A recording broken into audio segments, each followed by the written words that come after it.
Well, good afternoon, everyone, and welcome to our meeting. It's great to see you all here, and great to have members of the public who are joining us, as well as those who are joining us online.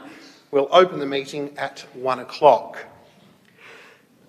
Please be seated. In opening the meeting, in the spirit of reconciliation, we recognise that Launceston is situated on country of which the Tasmanian Aboriginal people have been owners for over 35,000 years, and on which they have performed age-old ceremonies of celebration, initiation and renewal. We acknowledge the Aboriginal community of today, their living culture and their unique role in this life of the region, and we offer our deep appreciation of their ongoing contribution to our community. In welcoming everyone, I want to note that we have an apology from the Mayor. I'm not the acting Mayor, I'm the Deputy Mayor who is chairing the meeting. Also want to acknowledge that we have an apology from Councillor Stosenjek, and either an apology for arriving late or an apology for the meeting in its totality from Councillor Daking. Want to note that the CEO is also on leave, and we welcome Acting CEO Shane Eberhardt together with Acting General Managers Lee and Nathan, who are joining us. A reminder that the meeting will be recorded. If mobile telephones could be switched to silent.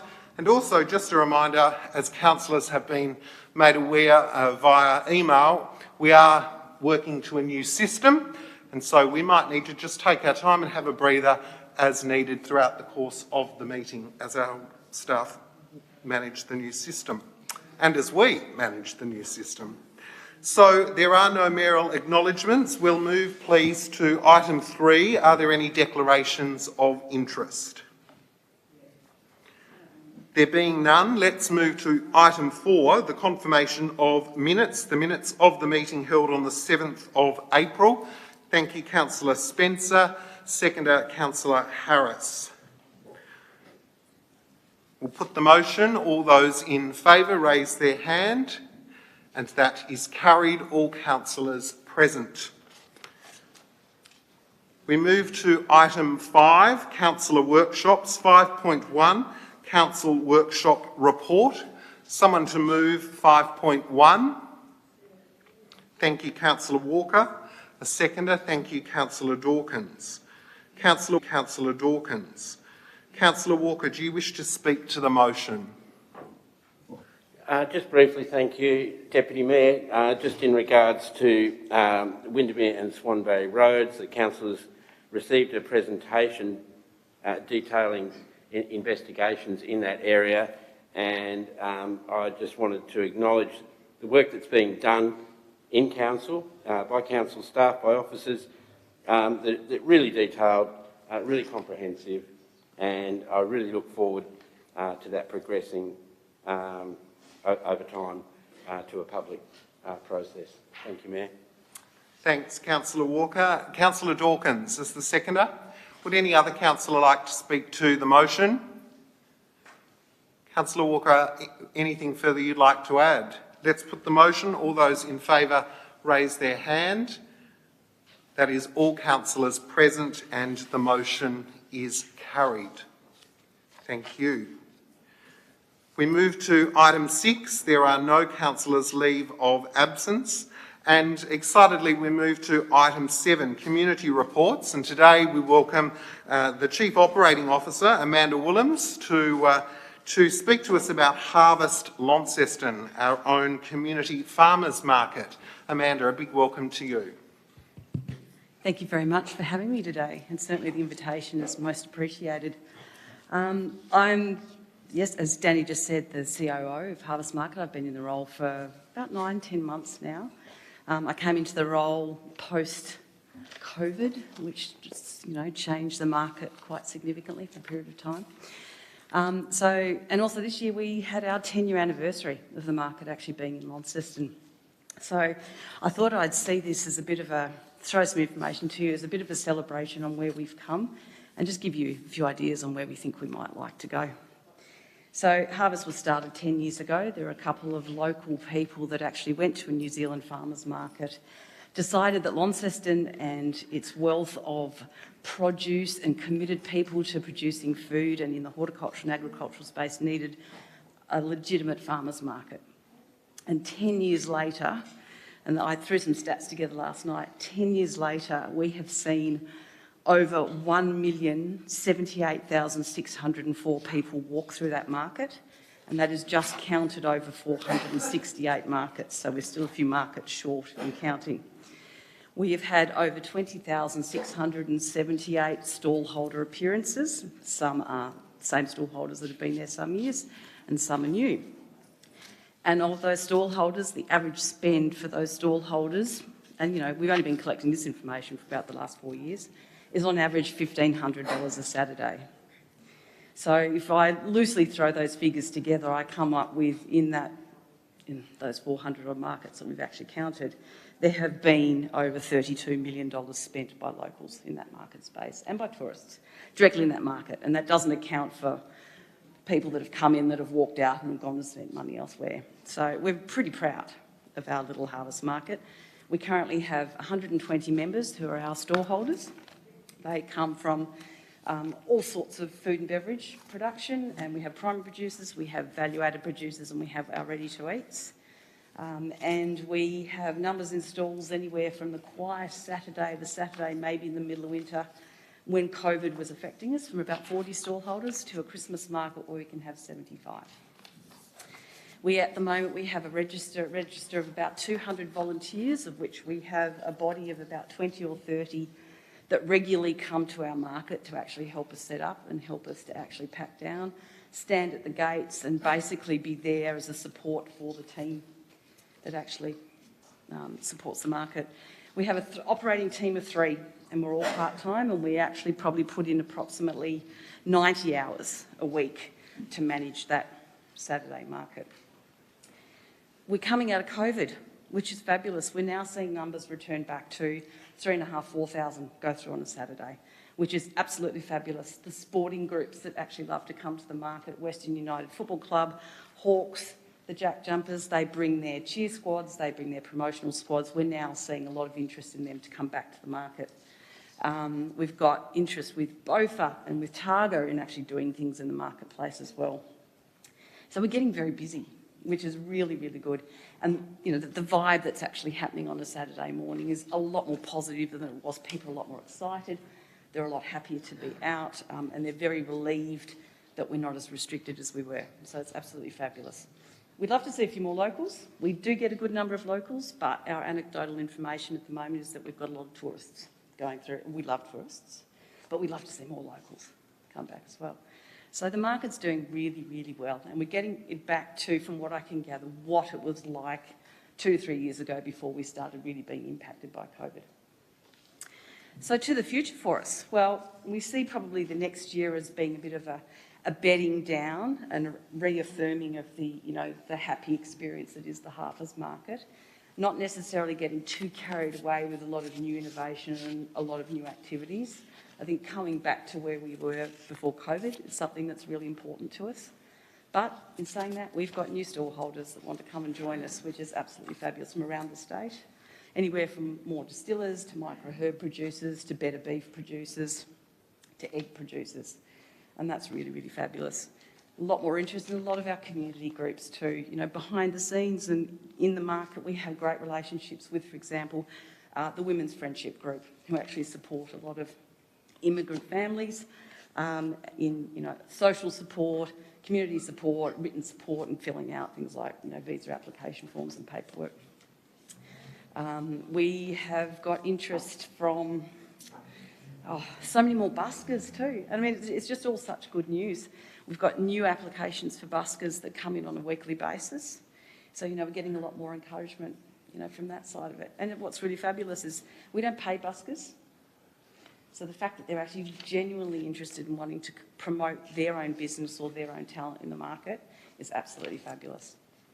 So that's sort of pretty much what's happening with harvest. We'll hold the course for the next 12 months. A bit more storage, we'll put some new signage in place with a new place brand, which is absolutely fabulous. And we'll hold the ship going in the right direction for the next 12 months. Thank you, Amanda. We thank you, the other staff members and certainly the committee who work so tirelessly to advocate for the city and the region's great market, award-winning market. Yeah. So congratulations and thanks for sharing with us today. Not a problem, my pleasure. Thank you all very much for having me.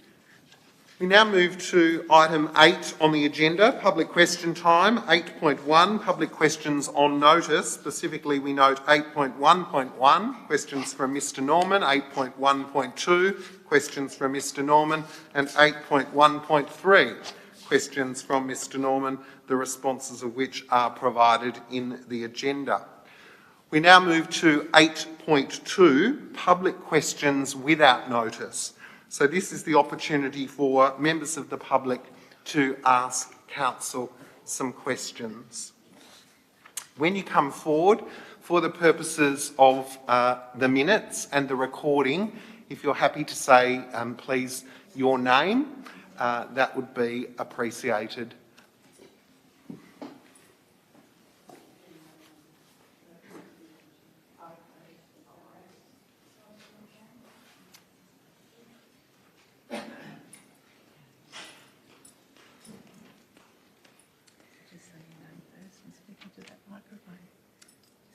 Hello, welcome. Hello there, Deputy Mayor. My name's Alison Main. I grew up in Canning Street. Why in the year of 2022 in my hometown of Launceston, when I've got no home, are we getting ignored? Can I first of all say thank you for coming along today. We appreciate you being here, and it's a little different with COVID, having members of the public asking us questions who are out there rather than in here, because this is a place where everyone is welcomed, but because of COVID, and only because of COVID, we've got people outside. We understand that the issue of homelessness is really complex, and we are appreciative of all the work that people are doing in that space. And I know that there are lots of people who find themselves homeless who join you here today, and we welcome you. We know that sharing your story over and over again without seeing any action is hard work, and we thank you for that. We are trying really hard to play a role, working with Strike It Out, working with other service providers to play our role in a multi-dimensional problem that essentially, has elements that we can help with, but that sits with the state government. And we know, like the rest of Tassie, that there is a housing shortage. And I think by you being here today, by us being united and sending that message to both state and federal levels of government, we can hopefully continue to work together with less talk and some more action so that, as you say, in 2022, we can find a roof and a bed for you and others.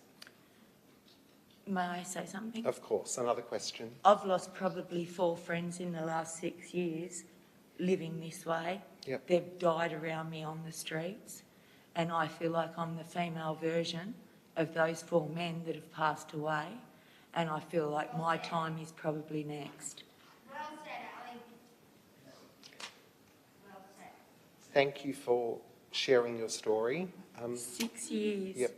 6 years I've lived like this. Domestic violence brought me here. I had the same home for 20 years. My dad designed half of Launceston. He was Gary Main, the civil engineer, that basically did half of Launceston. And I'm homeless living in a swag. Thank you for listening. Appreciate it. And hopefully together, we can work with other levels of government, continue to work with Strike It Out and others to see some action for you and others, not to... My time's running out, that's all I'll say. I'm trying to fight for others, but my time is running out. Thank you for listening. Yeah, that's right. Well said, Ali. Appreciating it's difficult, are there any other questions from members of the public? Thank you. Hello, Hello, I'm Cassandra Harris. I lost my house to fire, but I waited 5 years to get a house, and I haven't been offered a house yet. It happened in last year, November. and you can't get your kids home unless you have a house to have them. And you've got to have your kids to get the house. That's the hardest part. Use no DE. Sandra, can I just say, like I said to you outside, thank you for being brave and coming today. We really do appreciate it. And I think you can look around the room, all the councillors are actively listening. We understand that housing is the responsibility of state, but, you know, having had all the service providers, having had Kirsten in the room just a couple of weeks ago, we're going to do what we can to continue to advocate for members of our community who are finding themselves homeless. And as you said to me, you know, all manner of people can find themselves homeless. Yeah. So It's payday away from it, really. So thanks for sharing, and we'll pass on those to state government on your behalf. Thank you. Yep.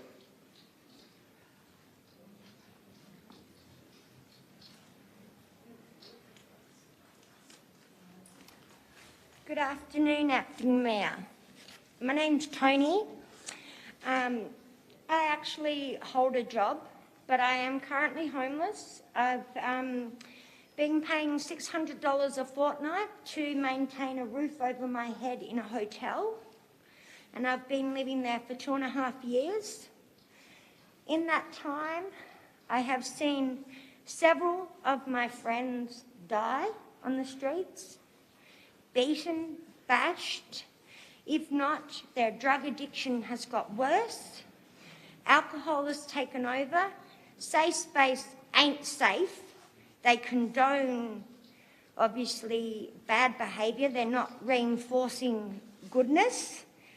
I fear for the women. There is a lot of women now that are actually really vulnerable. I have several female friends on the streets. I've got one personal female friend that can't get into safe space with her 16-year-old daughter because they prefer to have a pedophile staying there.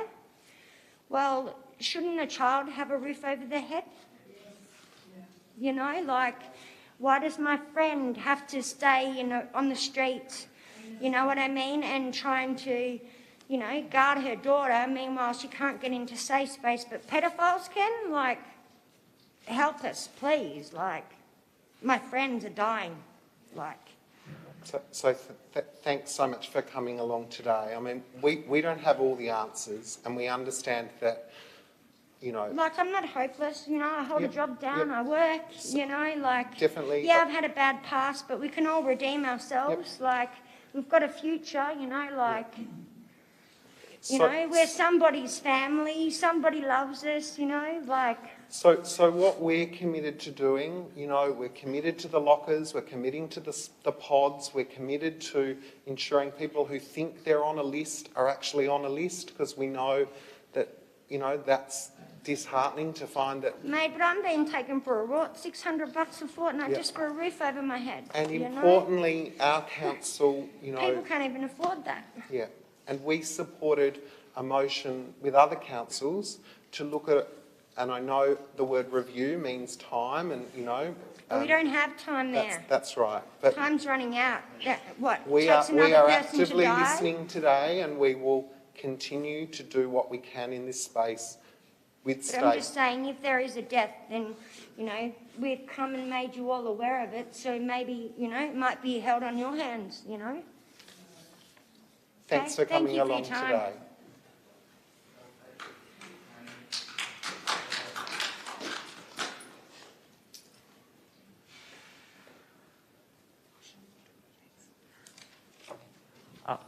Good afternoon, Mayor.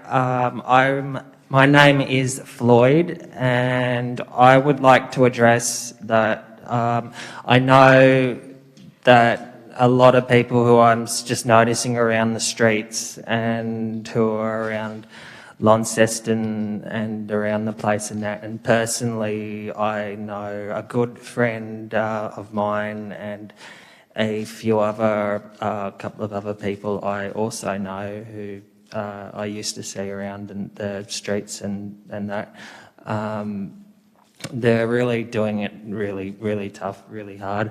I think it does something to their mental health as well. A lot of the homeless people, personally I know a female friend, and she's really gone downhill since she was homeless, and that I think it's just horrible. It's a horrible thing.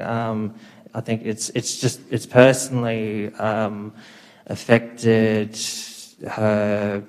It's just terrible how someone or anybody can be affected by not having a roof over their heads, or not having a proper sort of place to stay.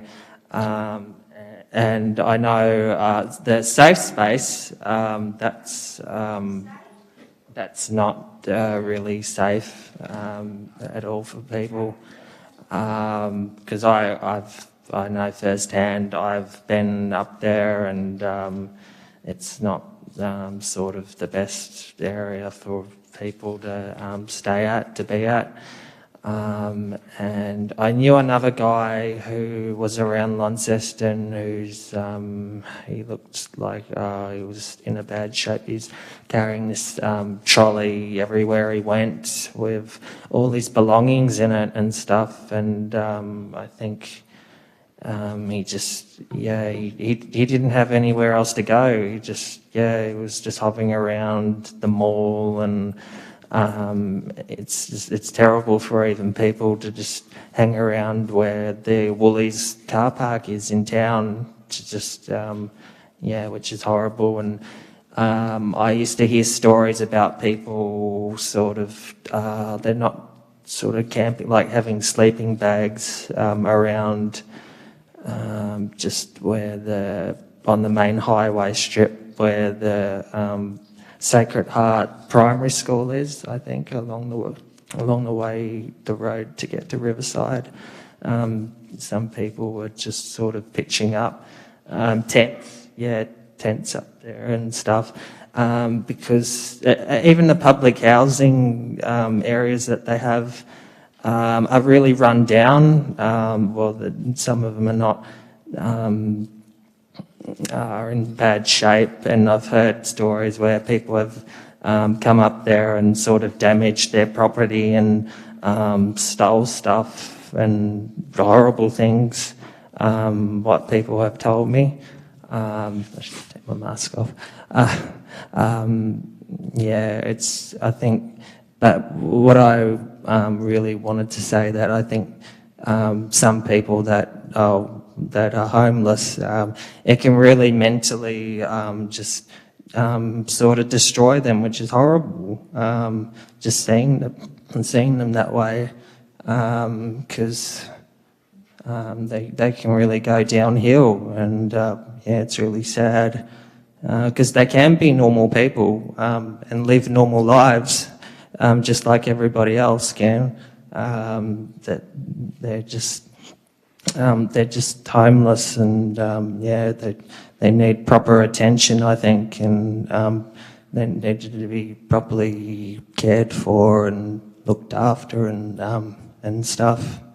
And hopefully, and less people can not, when they're looked after, they can not sort of pass away or anything, which I wouldn't wish on anybody, really, to happen to. And hopefully, you can just, we can do something probably about it. So thank you so much for advocating, for sharing, for bringing a voice to people that you know, and it's appreciated. And I think we're all human. We're all hearing what the stories of people who find themselves homeless are like. And I think what you've said, and the answer to the question is, are we listening? Yes, we are, because we know that homeless doesn't discriminate. No. So thank you for sharing today. That's okay.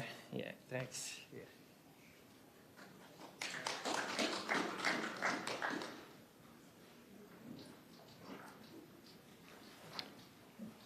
Do you have any more questions? Yep.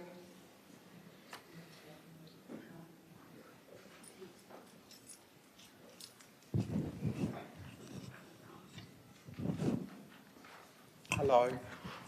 Hello, my name's Stacey Lodge. You might recognise my face. I've been homeless now for 27 months. I've been on the front of the newspaper. I've been in the newspaper. I have two young children, 8 and 5, and we're currently living in a caravan. We've done the systems. We've lived in the Southside shelter. We've been on the waiting list for the women's shelters. We've lived in hotels. We got kicked out of a hotel because it became a COVID hotel. So then I had no other option but to get a caravan to move into. I was living on the streets in the caravan. The council asked me to move on. I then moved into a housing property, an empty housing property. So we was behind gates and we were safe. And then I got asked to move on by housing. And then they told me that they'd tow me. And I was out of options. I lost my brother not even 12 months ago to suicide. He gassed himself because he couldn't get access to his children. He couldn't get a house without his children, and he couldn't see his child without his getting a house. And now I had no other options, but I moved to a church, a community Christian centre at Blackstone, and now they've asked me to move on. And now, where do I go from here? What am I supposed to do from here? And if I lose my children, then what next? Thank you.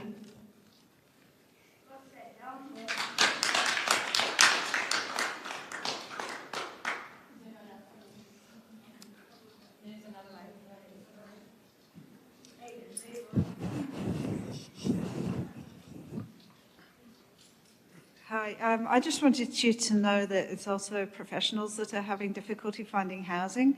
I'm a UTAS lecturer. I'm part of the Northern Transformation, which is moving over 1,000 households to Launceston. I'm an agricultural scientist. Of the 7 households that have moved so far, as part of this, 6 of us have had difficulty finding housing. I've had to move 7 times in the last 8 months, and I'm now in a semi-derelict room with no glass in the windows under a house, because basically every house you apply for, there's like 100 applicants, and they give a priority to families first. They don't allow single people to share houses, which is illegal. There's a lot of illegal practices going on in the housing sector, which is contributing to this. You talked about having a roof over your head and a bed to sleep in, but that's not enough. We need homes. And I've kept my place in Brisbane vacant so I can go back, and I've been on the verge of going back for the last several months now and giving up my job as a lecturer here because I can't get housing. Even the head of TIA has been made, is having to leave his place and having to find somewhere else because it's being Airbnb'd. And you say it's mostly a state matter, and I would agree with that. Planning scheme is a state planning scheme. I've worked in that area. But you do have some room within planning as a council that you can do things. The inner city area is a very low density.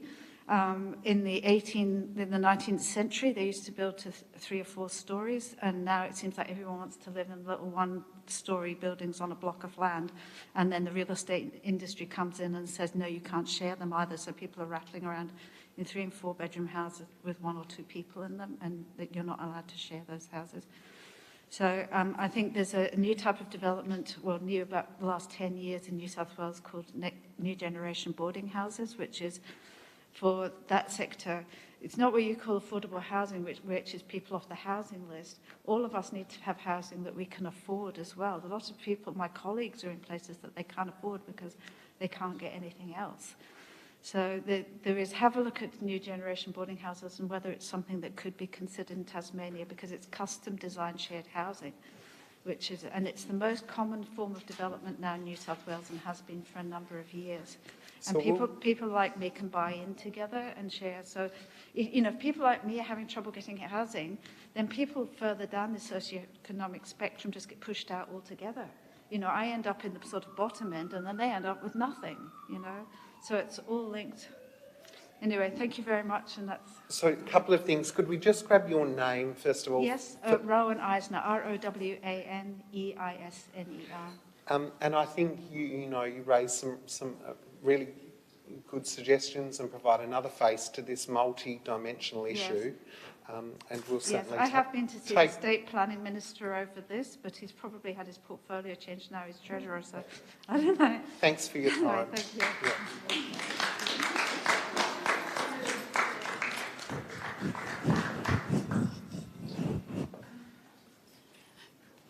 Good afternoon, Acting Mayor and councillors. I'd just like to say a big thank you to everyone out here in the corridor here this afternoon that's come along and actually had the strength to stand up and tell their story to everyone here in this room. It breaks my heart. I've been doing this for over 5 years, helping people on the street, and every winter another winter's approaching. It's not good enough. I don't want to see any more fatalities on our streets. And I'm asking the councillors today, when is action going to start happening and when? We want a date. We want not 6 months down the track. We need something urgently done right now. And how long is this going to take? So, Kirsten, thank you again for what you do, and thank you for coming today and the advocacy and work. Thank you for allowing us to bring you into that recent meeting to provide some solutions, tangible short-term solutions to achieve at least a bed or a roof over some of these, some of the clients that you work with themselves. I can't give you a date, but I can say categorically that everyone in this room today has seen, has heard and has felt what people you advocate and work with every day experience. And I can almost guarantee you that as a group, we will collectively see what we can do to ensure that other levels of government who are mandated to deliver and provide these services. We're not talking about a roof over people's heads at the moment. We're talking about a space that can be managed, set up within the next month for these people with the basic human rights of services available with running toilets, showers and laundry facilities and services being able to come and help them. So what I commit to is in the next... And safe, what yeah, I most commit to importantly. is in the next agenda for some further reply to that question to be provided. Yes. And for us to at least be able to explore some of those options in the communication that you provided to us over Easter and today. Right, so when are we going to get an answer to those questions? In 2 weeks' time, when the agenda, or less than that, when the agenda is printed, the Thursday. Yeah, and where's this lady going to sleep with her 2 children in the next couple of weeks without being moved along or losing her children? I'd like to move a procedural motion. Thank you, Mayor. Acting Mayor. Deputy Mayor. How many people has to die on the streets being homeless? Kirsten, what I commit to doing is to speaking with you after this meeting. Okay. To see what we can do, like the CEO did with regard to previous situations in the last couple of weeks, to see what we can do for that particular family and all of the clients that you're working with. Right, thank you. Thank you. Thank you. Are there any further questions? Councillor Walker? I'd like to move a procedural motion. Thank you. What's the motion, Councillor Walker? The motion be that after listening to those questions and comments, that Council suspend standing orders so insofar as councillors can discuss and respond to them. Notwithstanding that I'm not sure that we've finished question time, is there a seconder for that procedural motion? Councillor Spencer? Councillor Walker, do you know there's no speaking to a procedural motion? We'll take the vote. All those in favour of us suspending standing orders, please raise your hand. It's 2 councillors for. Those against, raise your hand. That motion is lost. Thank you, Councillor Walker. We continue with question time. Thank you. Hi, my name's Jenny Somerville. Sorry, just repeat once more with the mask. Can I take my mask off? Sure. Is that all right? Yeah. My name is Jenny Somerville. I'm 46 years old. I'm a mum of 5. I was born and raised in Tasmania. Went to live in South Australia about 15 years ago and sadly made a poor choice in a relationship there and ended up the victim of DV for the last 13 years of my life. I've got 5 children, as I said. I've got 3 remaining with me. Those children are outside today. Those children and I have nowhere to sleep come 10 a.m. tomorrow morning. I've gone across 4 states. I've stayed in 20 plus refuges. I've applied for 500 houses and I've been knocked back on each and every one of those. I have a perfect tenant history. I have perfect tenant ledgers. I have worked since I was 15 years old. My father was a police officer. My brother still is. I've been the victim of domestic violence since I was 30 years old. That perpetrator has followed me across 4 states and he's never seen a day's jail, yet my children and I live on the street with nowhere to eat, nowhere to sleep in the freezing cold for the last 2.5 years. That man has followed me from South Australia to Queensland, to New South Wales, back to Queensland, and then I come back to the state that I was born for help, and I'm reduced to sleeping in a car with 4 children. Where are the police when I need their help? That man has already contacted the women's shelter here in Launceston, knowing that I would possibly be staying there. For safety reasons, I can no longer go and stay in a refuge. I have family that have got enough money to buy me a house, but I don't have a family that support me. We don't all come from the places that people look down their noses at us at. I was a homeowner. I had to sell my home to keep my children with me from a father that abused them and abused their mother. When is it going to end? I have money that I can pay for 4 to 6 months rent and the real estates won't even look sideways at me. I don't even mention that I'm a DV victim because we'll be ostracised from that list quicker than they can blink because a man chose to lift his hand to me and my children. When is it going to end? I have money. I can pay those people and they still will not open a door and put a roof over mine and my children's head.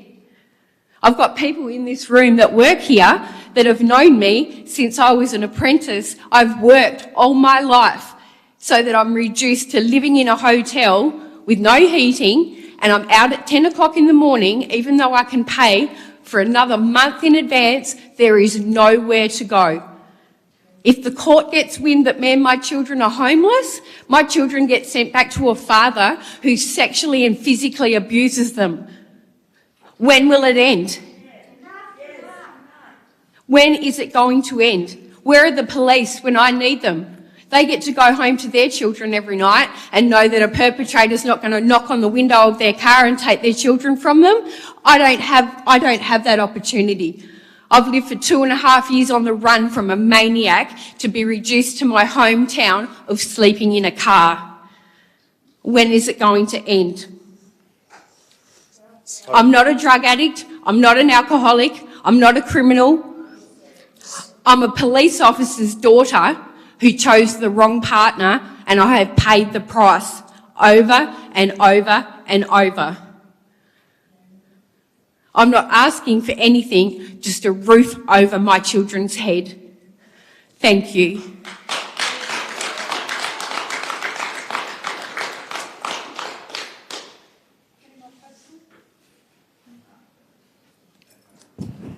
There being no further questions, I'd just like to take a moment, councillors, to summarise. We have obviously heard from a variety of very brave speakers who have come along wanting some action.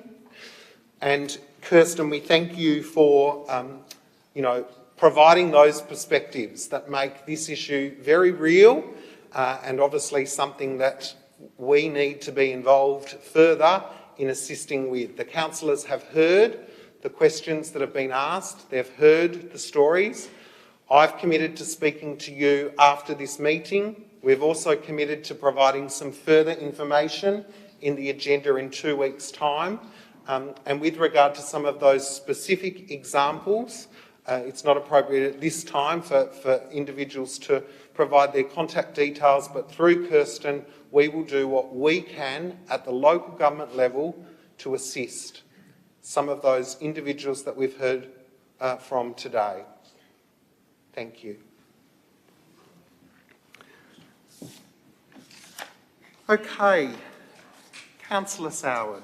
If I may, Deputy, just following on from your very sensible remarks there, just add into that as part of that process that you've just mentioned, that we commit to getting an update, as a couple of the speakers touched on. There is a new minister in that area, so an update from them would be very useful at this time. Thank you. Great, we'll make a note of that. Thank you. Let's move to item 9, and for those members of the public who are here and interested in the item pertaining to the lockers, after item 9, planning, it's the intent of councillors to move a motion to bring that motion forward. But item 9 is that of the Planning Authority. Under the provisions of the Land Use Planning and Approvals Act 1993, Council acts as a planning authority in regard to items included in the agenda, specifically item 9.1, 47 Bladen Street, Kings Meadows, construction of an additional dwelling. Adam Martin, you've got 2 minutes to speak to the motion. Please come forward. Thanks very much. This seems very much like a first world issue after listening to the challenges of these brave people out here. But look, thanks for the opportunity to come and speak. And I note Council's responses to the submitted representation, items 1 through to 20. I just wanted the opportunity to convey to Council that we still believe the proposal does not meet the majority of performance criteria and the assessment standards, and the test fails far short of the required alternative solutions for this proposal. As per the submitted representation, I argue that responses, as per the agenda 8 to 20, have not been adequately responded to, and basically seeking greater scrutiny from Council before making a decision on this application. Of note, as an example, issues 8 to 20, I don't think anyone can question I guess the impedance of the amenity on 49 Bladen Street, which is my property, with extended overshadowing to the rear of open spaces. There are existing habitable spaces which are also impacted by overshadowing of this proposal. Issue 11 has not been responded to appropriately by Council. Issue 11, as per the agenda, was drawing attention to earthworks proposed in a legislated titled covenant easement. And issue 12, which is relating to the variation of the western setback of the proposal, does not satisfy the performance criteria and adds to further overshadowing of my property. I just want to note that, and just make the point to councillors, that the representation report has been independently validated by 2 statutory planning consultants. The consultants have given me the advice that if the application is to be approved today, that we'll be seeking an appeal via tribunal, given the applicant's inability to meet performance criteria. As such, I want to just highlight again the scale of the application and the inability to meet these requirements is coming at the expense of adjacent landowners and properties. Lastly, I just want to note, and it was disappointing that the removal of the public external development application signage was removed after 1 day, which is a violation of the Looper legislation. That's your time. If you could finish up. Sure. This issue was raised with Council and signage was not reinstated, and as such we're seeking a re-advertising period for the proposal due to the invalid advertising period being shortened by the premature removal of the signage. Thanks, Adam. Thank you. Michael Banaski.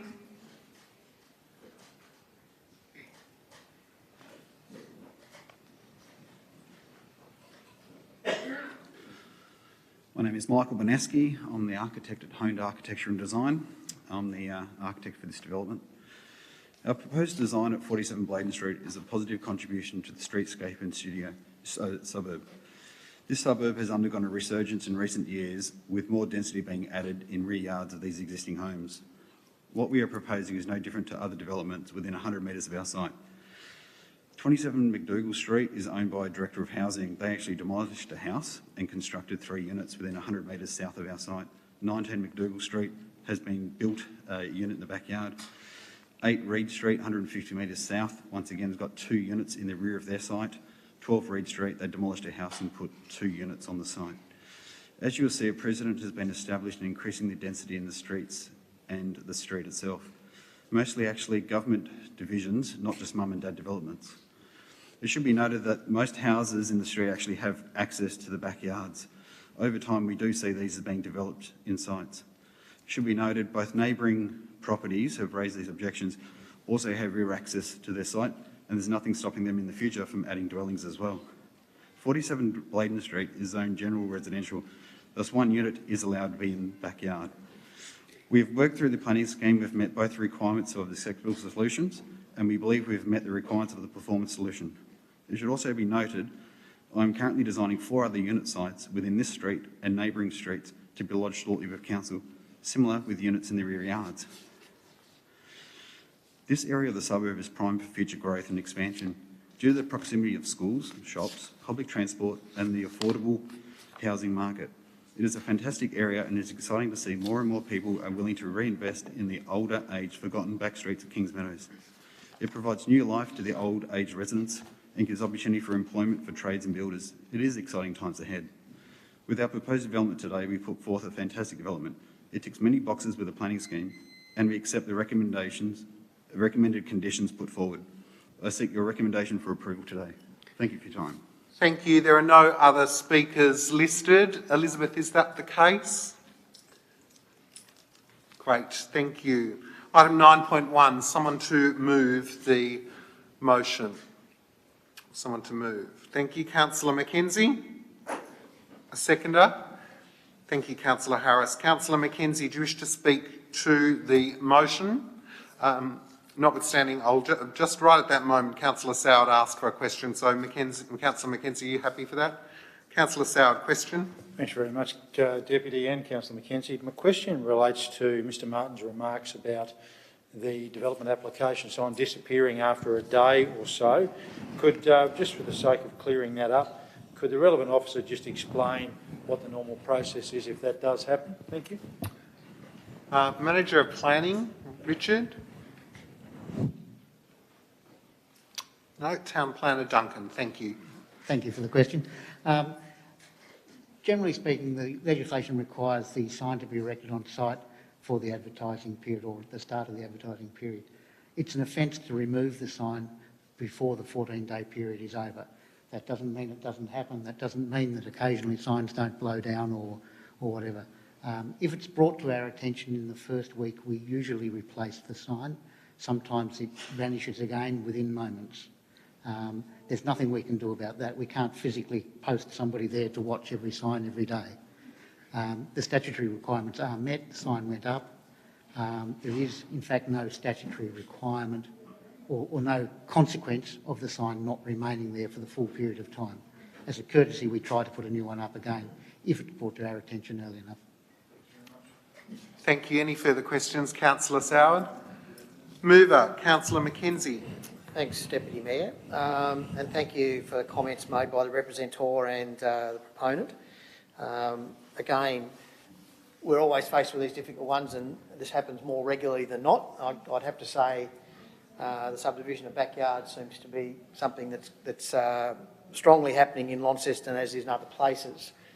In many cases, I guess, with infill and greater density is sort of the direction of a lot of town planning, and a lot of our planning is designed around better infill within the existing habitat to ensure that our services are more equitably distributed across the footprint of Launceston.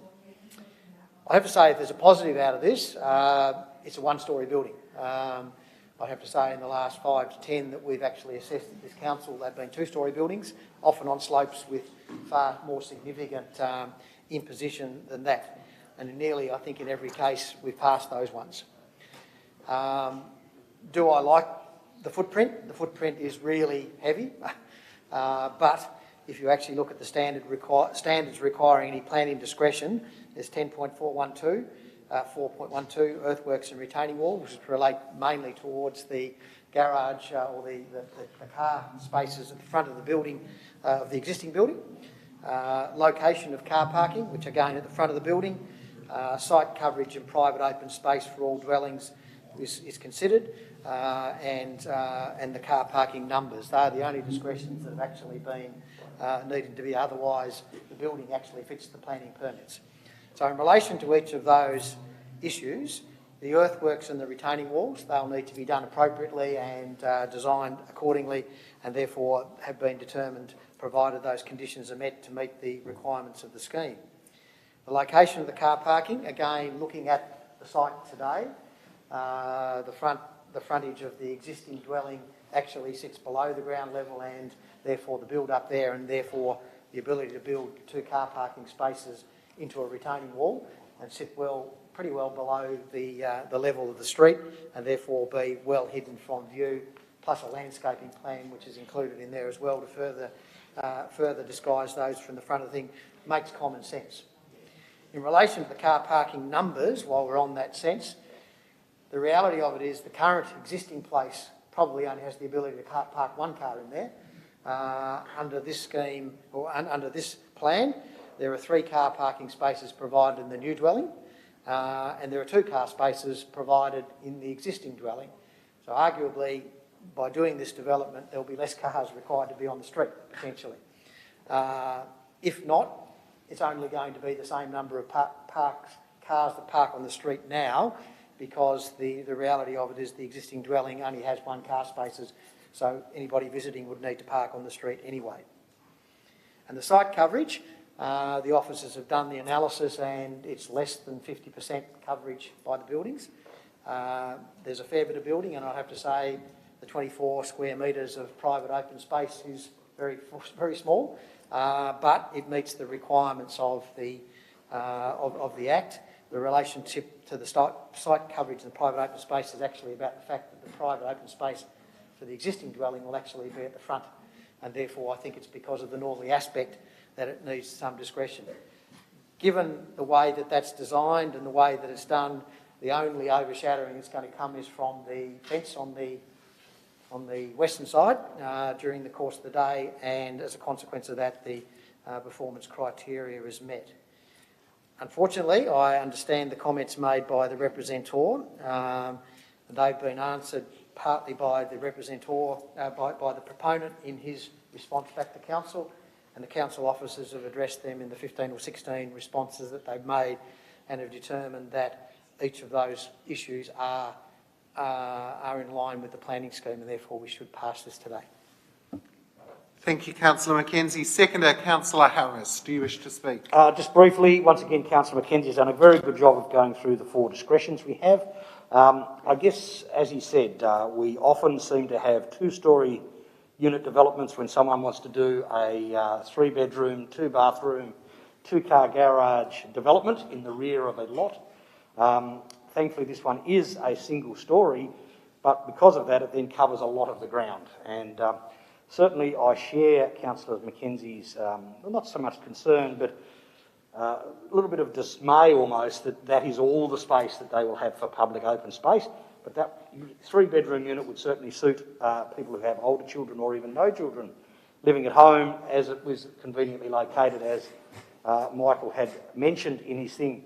Interesting, he said 4 other sites in the same street could have similar units built in the back. So we will see, because of the nature of what Kings Meadows is, larger blocks, 700 square metres on average, we will see more and more of this type of development. And this to me is actually a pretty good development, because I'm a bigger fan of a single-storey development than a 2-storey one.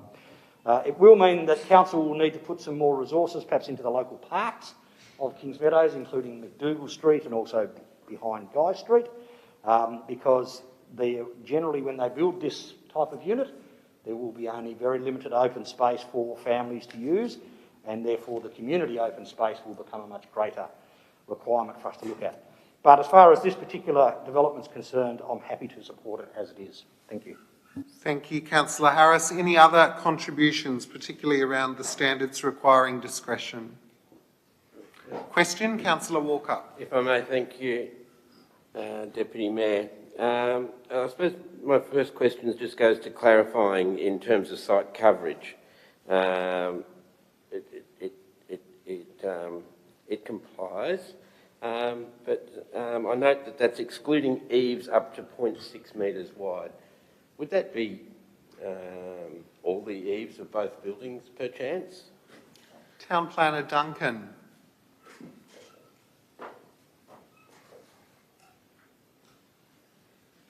Thank you. When the scheme talks about measuring site coverage, it talks about the footprint of the building or of all buildings under a roof, but it doesn't include the eaves. So to do the calculation, the eaves of both buildings are taken out.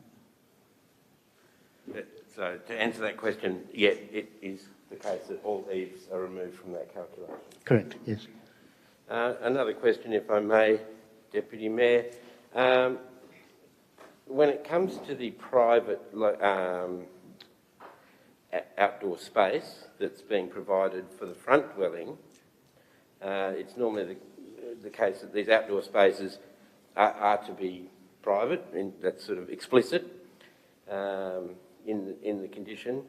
And I'm presuming that the private space is the space adjacent to the car parking space at the front yard, the front corner, so the right corner looking at the building? Yes, that's correct. That's indicated in the plans. What is the performance criteria that allows us to consider that that space is appropriate? Is it just because of the it needs to be there because of sunlight, or is it because that's an acceptable solution for a private space to be on the footpath, essentially? Town Planner Duncan. Yes, thank you. The performance criteria involved in that come into effect when the private open space is in front of the dwelling, and as a result of that, consideration is given to whether or not that space receives adequate sunlight and whether it's appropriately located. In a situation like this, it's quite reasonable for the public open space to be in the front yard. It's reasonably sheltered from overlooking from the street by the existing vegetation. A screen fence will be included, so it'll have a level of privacy that will meet the expected needs of the residents. And so basically, yeah. Thank you. Any further questions, Councillor Walker? But nonetheless, it's not stipulated that that area be private. It is, potentially an area that could be private. But is that... Councillor, we're not engaging in debate with the officer. Thank you, Deputy Mayor. I suppose the essence of the question is that privacy negotiable? Town Planner. Yeah, thank you. I'm not quite sure what we mean by is that privacy negotiable. I mean, I suppose to an extent all privacy is negotiable. There's a fence is proposed around the area of private open space, so it will be private. As a person walking up and down the street, they don't have an automatic right to step onto that land. So it's private to that extent. The owner of the property can, I suppose, over time choose to put greater gaps in their fence and leave it more open to the public. I imagine that's really up to the individual preferences of the people living on the site. Thank you, and I won't comment on that. Thank you, Deputy. Further One more question, if I may. Is there any stipulation for a certain amount of this land to be permeable? I didn't see any reference to the permeable area of the site. Town Planner Duncan. This comes into effect with the site coverage, and the level of permeable surfaces is still in there in the requirements, and it satisfies that. Thank you. I just can't find them. If you could point that out in the report, the permeability part. Bear with me for a moment. Sure, thank you.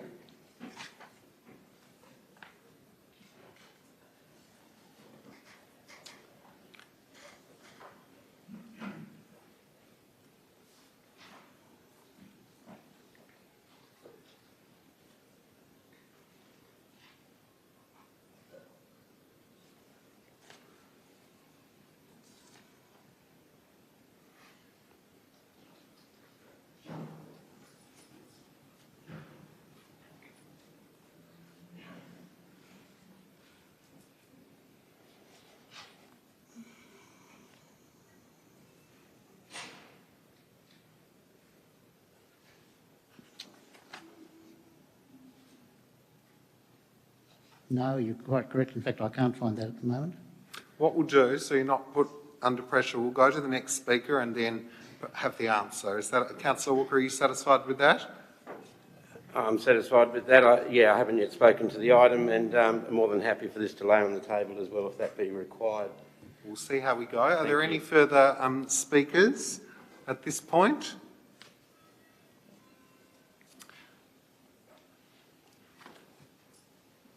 There are no further speakers, so we'll just wait for Duncan to see how long he might need. I'm sure the Manager of Planning is out there trolling through the pages, helping you out. Councillor Soward. Just to alleviate the pressure that places when you're trying to find something you can't, would it be appropriate for it to lay on the table just presently, Deputy? Elizabeth, could you just check with Duncan? Would that be appreciated? How far? To lay this on the Yes. table. Does he require that, or is he near to finding it? Yes, we'll lay it on the table. So it's moved by Councillor Soward, seconded by Councillor Cox. All those in favour? That is all. Councillors against? No against. The motion is carried. Thank you. So temporarily we're no longer sitting as a planning authority.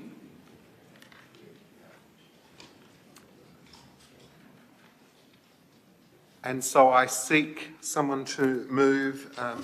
Thank you, Councillor Mackenzie. What is it that you're moving? 13.1, thank you. That is seconded by Councillor Soward. All those in favour raise their hand. That is all councillors present. And we now bring forward item 13.1, homelessness, extension of homeless locker trial. Now, I have no speakers listed on my sheet with regard to this item. Just see if that's the case. I think, Councillor Dawkins, you can see. Are there any? There are no speakers to the item, so I seek to have someone move the item. Councillor Soward, thank you. A seconder. Councillor Dawkins, thank you. Councillor Soward, do you wish to speak to the motion? Yeah, thanks very much, Deputy. And the detail of the motion is obviously set out very, very clearly in the detailed report there. And I would just commend our officers for the detail in it because, again, it's got a very, very strong chronology of what's been worked through to allow this to happen. Obviously, the work that the council officers have undertaken, Deputy, as well as the various parts that Strike It Out have been involved with. It mentions very clearly in that report the amount of consultation that's gone on in the area once the relevant area was decided upon. And obviously, again, in the detailed report, it explains the feedback that came back from some who raised a variety of issues, including some that were dealing with the safety of those in that area. I'm very, very happy to support the recommendation before us, Deputy. Again, as we heard earlier today, and obviously it's something that we're all around this table and in this building aware of, the tragic circumstances and the challenges around homelessness. This particular initiative, Deputy, deals with a very, very important thing, and we've had discussions at workshops before. I know that Kirsten from Strike It Out has been part of a group that's fed information into this about the importance of a storage locker, as it says in the recommendation, the importance of a storage locker that provides a safe location for homeless people to store their personal items. As I said, Deputy, very, very happy to support it. And again, it's something which obviously meets a very, very important need where goods can be stored safely. And again, as I said, I commend the recommendation to the table, and again also commend the officers for the detail in there, because at times, Deputy, as we all know around this table, with some people in the community, and thankfully a very, very small number who contact us, they don't let facts stand in the way of a good story. And that's very, very disappointing, but more so when dealing with very sensitive, delicate issues like this. So the chronology of what's happened is there, the details of what's happened is there, the hard work has made it come to fruition, And obviously I'd like to acknowledge the work that Strike It Out and our officers have done to make that happen. And again, I'm very, very happy to support the 12-month agreement, and again, that those terms are consistent. That was in place from the trial period that took place from the 7th of February to the 4th of March. Thank you.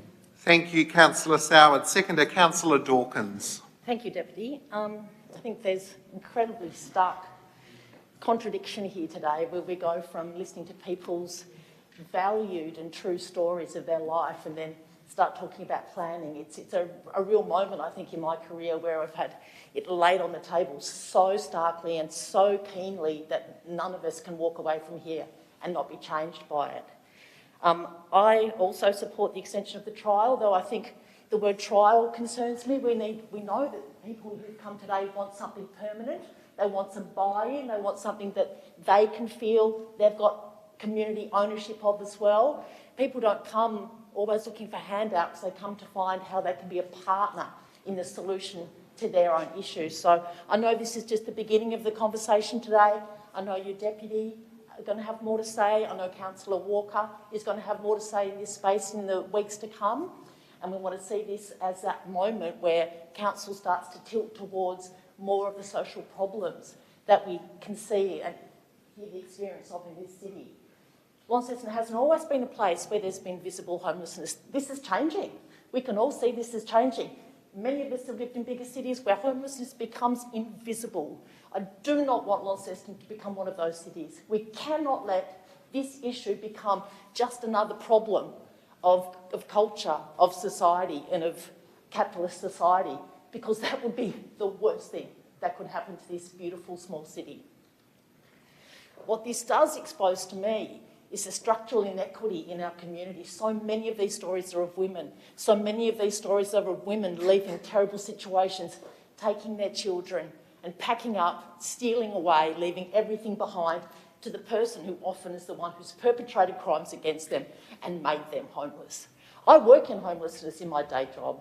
I take care of the companion animals of people who are in this situation. And the stories are all different, but so many of them come back to that point that the person who perpetrated the crime got away with it. And I would hate to think that we will continue to let this happen. We need more women in all levels of decision making. I talk about this all the time and nothing really ever changes. I still stand in a room where there are so few of us and so many of us in subordinate situations, mostly men sitting in the positions of power, mostly women not. But we need this to change. If we want this to change, we need that to change too. So I commend this. I don't like the word trial. I do want to see permanent solutions, and I want council to step firmly into this space. Thanks, Councillor Dawkins. Councillor Mackenzie. Thanks, and thanks to the speakers who have spoken before me. And again, I couldn't help but be moved by all the people that came and spoke today, and thank you for being so brave to do that. We sit in our ivory towers purportedly and make decisions about your lives, and that doesn't give me any great comfort, particularly when I read, in October 2019, we set up a homeless response group, and here we are in 2022. Now, I appreciate there's been a pandemic which has probably exacerbated some of the issues associated with it. I'm really heartened by the fact that you've come here and spoken to us today. I hope now we will provide real action in relation to that, and maybe we've got to lead a bit more rather than just come in around the support groups that already exist. So I hope from today we may take a much more responsible leadership role in relation to this matter. I think that this is a very small ask for us to continue on, and I agree with the word, if we've done it once, why are we doing it a trial now? We've already done the trial. It may well be in due course a better place might be, and particularly if there's a better arrangement for those that are sleeping rough out there can be put in place in the short term, that maybe a better location would be for it. I know there has been a little bit of angst from some quarters in the community in relation to its location. I think at our workshop a couple of weeks ago, it was demonstrated that that's been very well looked after in the way with the lighting and so forth like that. So I'm impressed with the way that Strike It Out have actually put this into put it into place, and I therefore would recommend to all of the other councillors around the table that we should extend this trial as we're being asked to do. But we don't stop there. We look for the next thing that we can do to actually assist these people in great need. Thanks, Councillor Mackenzie. For clarity, I think it's important to note the word trial only sits in the heading. It doesn't sit in the recommendation. So hopefully that provides some comfort to some councillors. Are there any other contributions to 13.1? Councillor Walker. Thank you, Deputy Mayor. And I might start by acknowledging the people who have spoken today, although this is a somewhat different matter to the concerns that are being raised. It's all part of a bigger picture. And I acknowledge that it's not always easy to talk about your personal experiences in these situations. So yes, it is something that I'm sure all councillors appreciate, that you do have to step out, be brave, voice your experiences at the right moment, and I think this was the right moment. And I might ask for other councillors to excuse me for wanting to move that motion earlier to suspend standing orders in order for councillors to respond directly to those concerns that were raised. They weren't necessarily questions. We were hearing some questions. We were also hearing life experiences. And I thought it was appropriate to speak about it then rather than to wait for this issue, which is specifically about these lockers. And I would like to also acknowledge our Deputy Mayor, who has worked in this area and who has championed this idea with Council, even though it has been strike it out, who've ultimately helped to provide that solution. Certainly the Deputy Mayor has kept that in the conversation, and that's been really important. When it comes to the lockers themselves, and other services that the council might provide, of course it's easy to look at service providers and say, well, they are funded to help people who are finding themselves homeless. It's easy to look at the state government and to say, well, it's the state government's job, maybe working with grants from the federal government to provide housing for our people. But that obviously doesn't satisfy not just the people who are experiencing homelessness, but our community who are looking to this council to help provide solutions. Now, we don't necessarily always have to get it right or to get it perfect, but we have to be seen to be acting at a time in society where things are changing quite rapidly. We like to talk about our council being agile when it comes to COVID-19. Well, let's be agile when it comes to homelessness. Let's be a city that provides solutions that, as I say, they might not be perfect. We might fail in some areas. We might struggle to get it right. But doing something, of course, is better than doing nothing. And I think now is the time that we have to take those steps forward, regardless of who we think is responsible for those steps. We need to provide that leadership. We look around, and of course, there are great people in our community doing great things. There are entrepreneurs who are donating. There are business people, and these things always work best when they're in conjunction with those various aspects of our community. And we are part of that aspect. And so I really look forward to the next couple of weeks and to see how agile we are at responding to an issue that, of course, I asked a question 2 weeks ago. Do we have statistics? Do we know the numbers are getting worse? Of course, anecdotally, you can say, oh, look, I've seen somebody camping here or whatever it might be. But do we know? I think we all think it is getting worse. And the longer, not just local council, but state governments and federal governments meander on the issue. I'm not saying nobody's doing anything. Things are being done, but things are changing quicker on the ground. And that's what we need to know, and that's what we need to respond to. So I congratulate Strike It Out for being part of that solution, and I certainly commend the motion to the chamber. Thank you. Thank you, Councillor Walker. Councillor Harris. Thank you, Deputy Mayor, and thank you for the other speakers. I sat here and just wondered about that sliding door moment that happened to my life in the 1960s when my father left my mother and left 4 children behind. I could have been any one of those people who spoke to us today. To listen to Jenny's story was particularly difficult. A mum of 5 and now sleeping in her car after owning her own house is incredibly difficult. However, council can only do certain things, but we must be the catalyst to the possibilities to help the service agencies whose job it is to come up with and are funded, as Councillor Walker said, to produce the solutions. So we must do that. We must look inside, how can we do something? And I know there are some small things we can do as a council. This simple retention of this trial period is one. We could look to having lockers in other areas around the city as a separate one. We could look for showers, toilets, but even perhaps a designated camping ground. But that in itself produces problems because, as Floyd mentioned, a safe space in an area is simply not safe because of other people that come to it. So there is no easy answers to this, and we are not unique in the country. The front headline of today's Herald Sun for Melbourne was exactly this problem of homelessness. So it's not just Launceston or Tasmania that's affected, it is in fact, well, all of Australia, and I'm sure if you go into every other city in the world, it's the same. So we cannot bury our head in the hands and say it's all just too hard. We have to find a way to do something. It will be slow, it will never be quick enough, you can never build enough houses. I did have a thought of a movie, I think it was set in the 1800s, where they used to charge a penny for a flop house, which literally meant you got to lay across a rope and sleep standing up. I hope we don't ever get to that as being a solution. However, I don't think boarding houses are a thing that we seem to see much of anymore, but they were certainly something that was a way of housing people in much greater density than what we do at the moment. And maybe we need to be smarter about how we look at the potential for such things as a boarding house, which has some rules so that, as Floyd mentioned, you do go there and you are safe rather than feeling very vulnerable. Tony's story of having worked in a job and keeping her job, and I congratulate her on that, but having to pay for a hotel.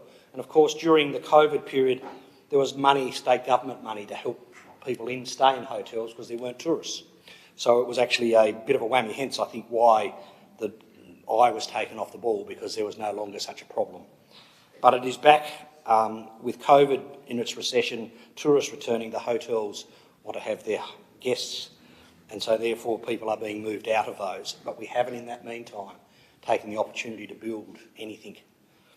And in fact, even when we build stuff, I read about the National Rental Assistance Scheme, which was around about 10 years ago, where entrepreneurs were encouraged to build a rental accommodation and then charge 20% less than the going rate for the next 10 years. That 10 years is now expiring. And so what's happening is all of those people are being moved out by having their rents increased at least 20%. And so the problem is actually getting worse, because what was someone's accommodation for the last 9 years under a rent control situation is now being forced out. So there's no easy answer, and I think we need to, as a council, really look at what those options are. Even though they may not be our traditional options, we need to find a way to help the homeless in this city, and we need to look to see what is the best practice around the world and to do that. Thank you. Thanks, Councillor Harris. Councillor Spencer. Thanks, Deputy. It's a job as a council to provide health and safety for the residents of Launceston. The people have got human rights. That's our duty to make certain they're safe. It must be terrible to have nowhere to sleep, especially with children. I think council need to find emergency accommodation. We must have halls we're not using. There's heaps, a couple of hotels with vacant rooms on them. Maybe we need to do something about trying to hire that for them. But winter coming up, we've got to do something. There's no excuses not to have showers in the city somewhere, and I think we should look at that. It's life basics, what you've got to have. A bed and a shower and a toilet. So we've got to look what we can do in the next couple of weeks. They want an answer on the time frame, and I think we've got to do something in the next couple of weeks. So we've got to look vacant halls, vacant buildings, and talk to the state government to see if they can help us, but we've got to do something. Thank you. Thank you, Councillor Spencer. Councillor Preece? Thank you, Deputy Mayor. I agree with everything that's said around the table. I think one of the most important things, and through my work in a community group, and Councillor Harris and Deputy Mayor Gibson would appreciate this, through Rotary we have looked and spoken to groups within the community about ways that we can go about helping the homeless. And through what I've learnt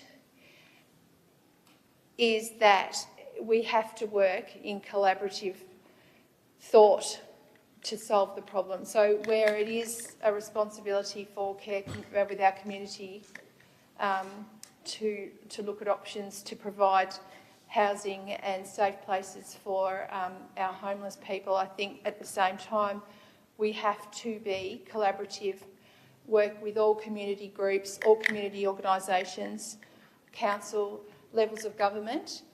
We've all got a responsibility to solve the problem, and I think we all have to be open to working together to solve the crisis.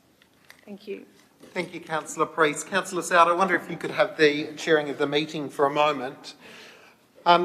Thank you very much to Strike It Out for their work with regard to the lockers. It is unfortunate that it's taken us 4 years to respond to that initial suggestion that lockers were needed in our city and to be in a position to be able to trial with Strike It Out the provision of the lockers. Now, let's not kid ourselves. All we've provided is the space. Let's not tap ourselves on the back and suggest that we've done a whole lot of work. We've done nothing other than provide the space. The challenge today has been set to all of us to work collaboratively, to do what we can with our contacts, with our areas of influence, to respond to this multi-dimensional situation. We've heard people who are working, who are homeless. We've heard of stories of people who have children who are living in their car, and I know that's impacted all of you as it has me. We have to be responsive when organisations, whether they are formalised organisations or not, when they come to us willing and wanting to make a difference, we need to work with anyone who has an interest in this space to improve the life outcomes of people in our community that we are responsible for caring for. So I want to thank Kirsten. I want to thank her for her advocacy and her tenacious spirit. We had a notice of motion to investigate these lockers that went absolutely nowhere. We had her tenacious approach come back to us and say, I've got the lockers, please, let's give them a go. And we provided the space. We need to do more than just provide the space, and as all of you have indicated in your words, we need to do some action, because the delineation between us and them is no longer, this is us, we, as the community. So, Kirsten, to you, we look forward to the lockers continuing to serve, hopefully a reducing client base over the coming 12 months, and we look forward to doing what we can as a collective to play our part to improve the opportunities that exist for all members of our community. And I recommend the motion, as explained in points 1 and 2, to the table for endorsement. Thank you, Councillor Soward. Are there any further contributions to item 13.1? Councillor Soward, do you wish to close? Just very briefly, thank you, Deputy. I do thank all councillors for their considered, heartfelt, passionate and kind, thoughtful responses to this item, and obviously look forward to capturing all of those things that have been discussed as we've dealt with this item. Thank you. Thank you, Councillor Soward. We'll put the motion. All those in favour? Those against? That is all councillors present. The motion is carried. The time is 2:24. We're going to have a break until 2:30. Thank you.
appreciate that.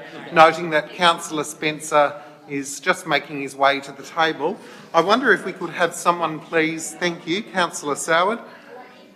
I'm sure you were going to move that we reconsider and bring to the table item 9.1 planning, seconded by Councillor Harris. All those in favour raise their hand. That is all councillors present. We note that now we are back under the provisions of the Land Use Planning and Approvals Act, sitting as a planning authority, and we are welcoming Town Planner Duncan back to provide an answer to Councillor Walker's question. Thank you, Duncan. Thank you, Deputy Mayor. Yes, in response to Councillor Walker's question, the impervious surface requirement for a percentage of the land to remain impervious or to remain pervious to rainfall is now limited to the inner residential zone. The state, in its process of bringing us all towards a consistent statewide scheme, has made a number of progressive amendments to all of its planning schemes across the state, and one of the more recent ones removed the requirement for a set level of pervious surface within the general residential zone. So that requirement is no longer in the scheme. Thank you, Town Planner. Subsequent question, Councillor Walker. Yeah, so was that brought in as part of the ministerial directives? Is that what you're saying? Yes, that was a recent planning directive. Okay. And can you tell me, because I have no knowledge of these directives, what other zones this might apply to, or is it just for the... No, this one was only in regard to the general residential zone. I can provide you with a copy of that at a later stage if you wish. Sorry, I couldn't hear you. I said I can provide you with a copy of that directive if you would like.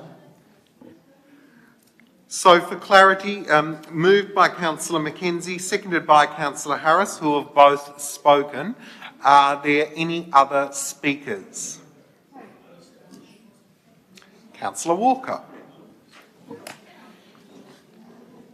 Thank you, Deputy Mayor, and I appreciate the comments that have been made around the table in regards to the difficulties that may present themselves when both to planners and to councillors and to neighbours, and I suppose to developers even, when it comes to developing strata title or secondary dwellings on a residential block.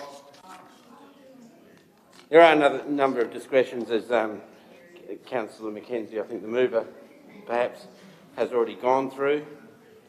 I'm a little bit surprised and shocked that as councillors we don't know about the changes to the permeable surface that has always been a part of these type of developments. I'm not sure how recently these changes came through, so certainly we'll be keen to learn more. But having said that, I do have concerns about the small parcel of land that's provided for outdoor living space for the original dwelling that's on the property. It's adjacent to the front fence. It's, of course, looks barely the minimum size required for such an outdoor space. There's certainly no space between the two dwellings. Now, of course, I've long rallied, and I suppose some people have stolen my thunder there about double-storey buildings in these locations because of the impact that it has on other people's amenity, the overshadowing, perceived or real or otherwise, especially when it comes to people's gardens. If that's being overshadowed, that's not necessarily a consideration for this council. The loss of privacy when there's a double-storey, and of course we're not talking about that today. And I think part of the justification is that this is single-storey, and I'm very pleased to see that myself. But I think, and I can understand why this does meet the acceptable solution, but I am extremely concerned about the small amount of outdoor space. This is a situation where I can see that a one or a two-bedroom apartment, unit, dwelling in this space would have provided a lot more outdoor space, both for the existing building and for the new building. That's not what we have in front of us. And when it comes to the other discretions, relying on performance criteria, I suppose I'm less concerned when it comes to the parking. But at the same time, I can no longer object to this as far as the permeable surface goes. I have concerns about the limited amount of outdoor space. This is a 3-bedroomed house. Now, generally, you're not going to want a 3-bedroom house unless you have family, most likely children. I suppose you could have your grandmother there, you could have your auntie or something like that, but most likely, 3-bedroom house is probably going to be a family, a young family who would take advantage of that. Not a single person doesn't need 3 bedrooms, not an elderly couple. And yet, we're left with a situation where now both houses have extremely limited outdoor space, and the front dwelling, the original dwelling, has a bare minimum outdoor space that, as I say, completely adjacent to the street front. I'm not sure if that'd be strong enough in a higher hearing, in a tribunal, to argue that this is an inappropriate development and that doesn't meet the performance standards, but I am concerned about that word privacy in the planning scheme, and whether that is really something that is negotiable, something that would rely on someone putting up a screen or putting in some foliage or something like that. As it stands, a lot of foliage is going to be removed in this, and that might be replaced over time, but it doesn't seem like there's any particular necessity for that. So at this stage, I'm undecided whether I'll support this development application or not, and I'd certainly appreciate hearing from other councillors around the table if they share any of those same concerns. Thank you, Deputy Mayor. Thanks, Councillor Walker. Councillor Soward. Thanks very much, Deputy. And Councillor Walker, you'll be delighted to hear that I actually do share some concerns with the points that you've made well, and others have touched on in their remarks as well. I'll just speak broadly before I get into the issues of concern to me. When we sit as a planning authority, if we look at the two parts of that, the person putting together the development application for whatever the development is wants to comply with the scheme, and that's obviously what they do. And obviously those who have concerns obviously want to be able to raise those concerns in a way that those concerns are, I guess, effectively dealt with and ameliorated and modified or whatever. So that's the challenge, I guess. In this particular instance, Deputy, when we look at the application, we see there's obviously a significant part of it that in our report the various measures comply. So Mr Banaski has spoken in support of this development application before us today. Him and his team have made sure that they've complied with the scheme. On the other side of things, Mr Martin has obviously spent a significant amount of time, and I just want to commend him for the work that he's put into his representation, because often, Deputy, as we all know around here, people will often come into the chamber and usually start their remarks by saying, I support development in the city, but that's usually how it starts. Mr Martin hasn't done that. He's actually dealt with some real life concerns that he has. To me, Deputy, and picking up the thread of where Councillor Walker was heading on this one, the challenge isn't necessarily with it complies or it doesn't comply or people are acting in good faith or bad faith or anything like that.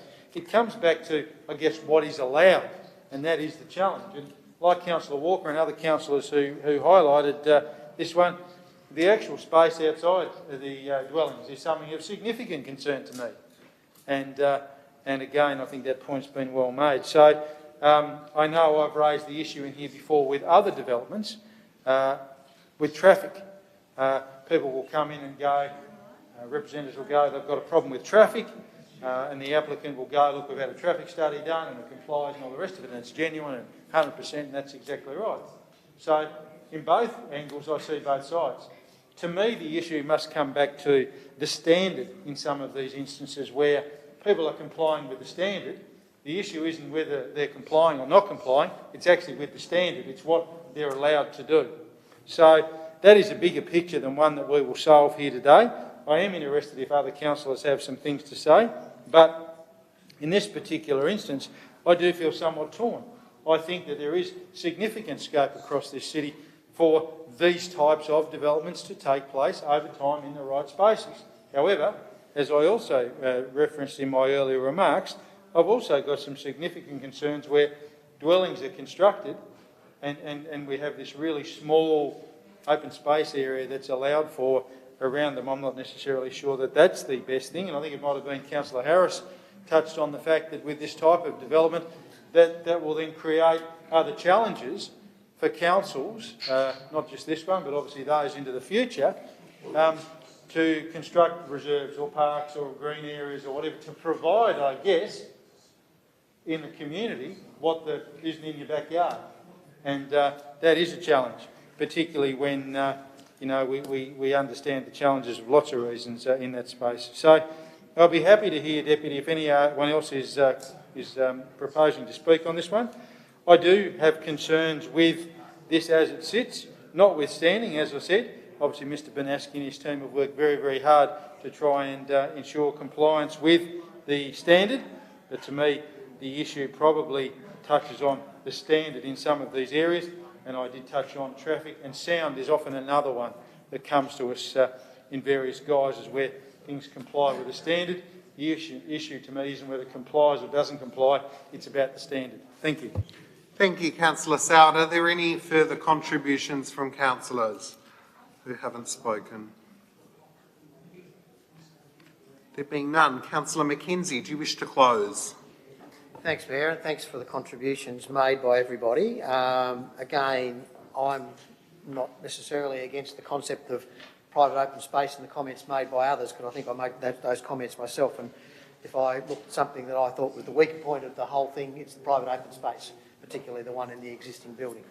The reality of it is, though, it fits the criteria. Our officers have judged it as being appropriate in relation to them recommending approval to it. Again, I hope there's a decent fence. The reality is, if somebody's going to buy it and they want some private open space, they're going to whack a fence up to make sure they've got privacy if they don't have sufficient there. So my sense is that the privacy aspect of it will solve itself from the point of view of the people who live in the houses. Now, I have a very big backyard, and I like a big backyard, and I like to have more than 24 square metres of private open space. I seemingly am becoming one of the lesser people who like that sort of concept in my house.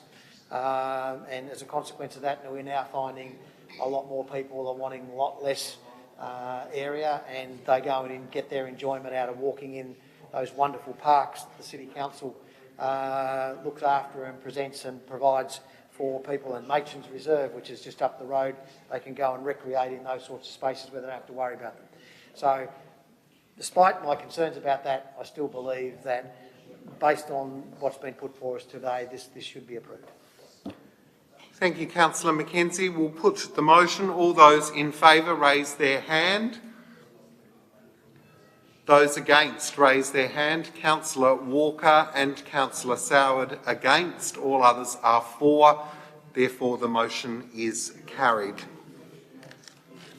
Council no longer sits as a planning authority.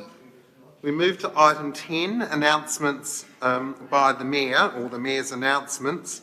We note that the events listed on Tuesday the 19th of April and Thursday the 21st of April should be deleted because the Mayor was unable to attend those events. Questions by councillors. Questions on notice 11.1 from the council meeting of the 7th of April, and Councillor Gibson, my questions are listed as 12.1.2. So then we move to 11.2, councillors' questions without notice. Councillor Dawkins. Thank you, Deputy. Following on from one of the speakers today, Ronan Eisner, maybe I got that wrong. I just want to make sure that we've noted that we need to find out about new generation housing, something that could be of real interest to council. but also I want to write to Elise Archer, the Attorney-General, and see if we can get some clarification around, I guess, property owners or estate agents not allowing single people to share. That's really new information to me, and we need to get to the bottom of it if it's the case. So the second question is, can we write to Elise Archer? Please. And the Sorry. Yep, Apologies. sure. And the first was helping us, but did we get the term? Can you just repeat that term again, which will help us? New generation housing. Great. Yep. Thanks, Councillor Dawkins. Those two questions, particularly question 2, are noted. Councillor Spencer. Thanks, Deputy. Just following on from today, I don't know if it's possible for the CEO, acting CEO, to talk to the Housing Minister and the State Government about the possibility about emergency housing. Now, I spoke to Councillor Gibson, Deputy, where there was probably 8 to 10 rooms vacant at the moment in a building I mentioned to him. I think we need to get to the Housing Minister ASAP and get back to these people within the next couple of weeks. So is that possible, Shane? Acting CEO. Yeah, I'm happy to get an update, and I think it's probably appropriate that we invite the Minister to a future workshop to answer the questions. But in the meantime, I can get an update on where they're at. Right, thank you. Thank you, Acting CEO. Any other questions without notice? There being none, we've dealt with item 13.1. So we move to... Oh, good, great. It's good. We're a good team here. Item 12 is next. Councillors' reports. Are there any councillors' reports? Councillor Harris. Thank you, Deputy Mayor. Yes, the change in order that it didn't follow the Mayor's threw me to start with, so I was frantically looking for it myself. Just one meeting that I attended, which a number of other councillors also attended, which was with the Chamber of Commerce during the week. That was on the 13th, I think last Wednesday. And that was a very good meeting to have the business world, I guess, have a discussion with us about what our priorities are, not only for the federal election, but also our vision for the future of what the city will be over the next 10, 20 and even 40 years. So, I do enjoy that. It's the second one I've been to, and I do enjoy the fact that the Chamber of Commerce is engaged with the council to help set the direction, because it's not only what council feels must happen for the city, but also as far as the business world is concerned too, that their issues are being looked at, but also they can help us to achieve our aims as well. Thank you. Thanks, Councillor Harris. Councillor Spencer. Yeah, I also attended the Chamber of Commerce meeting the other day, and I've got to commend Councillor Mackenzie for sticking up for us councillors. When someone mentioned that there hasn't been much progress over the last 4 years, so thank you, Hugh. Thank you, Councillor Spencer. Any other councillors with councillor reports? Just like to report on a couple of things, if I may. I didn't intend to be chairing, so I did have a few things I wanted to share. The first is that the Northern Suburbs Community Centre held a really outstanding sharing of their developing theatre group recently, and it was an outstanding event. So much grassroots support for people of all ages to be actively involved in something like the arts. So, Councillor Mackenzie, in your role as chair, I'm sure you'll congratulate all of the team for their great work there, because it's just developing from strength to strength. The other thing that I wanted to mention, item 2, was that I had the opportunity to attend an event presented by Startup Tasmania. Wonderful, wonderful opportunity to hear of all these incredible businesses that continue to pop up. And, you know, during COVID, continued to pop up, which I think reflects the innovation that is the startup community. It was really wonderful to welcome the guest speaker at that event, Cameron Adams, co-founder of Canva, who is now calling Launceston home. he and his wife and children choosing to relocate to Launceston, still working in the business, both of them, but wanting to and making a deliberate choice to call Launceston home. Such is the livability and the quality of life. So I was inspired listening to Cameron and thought that I should pass that on to all of you.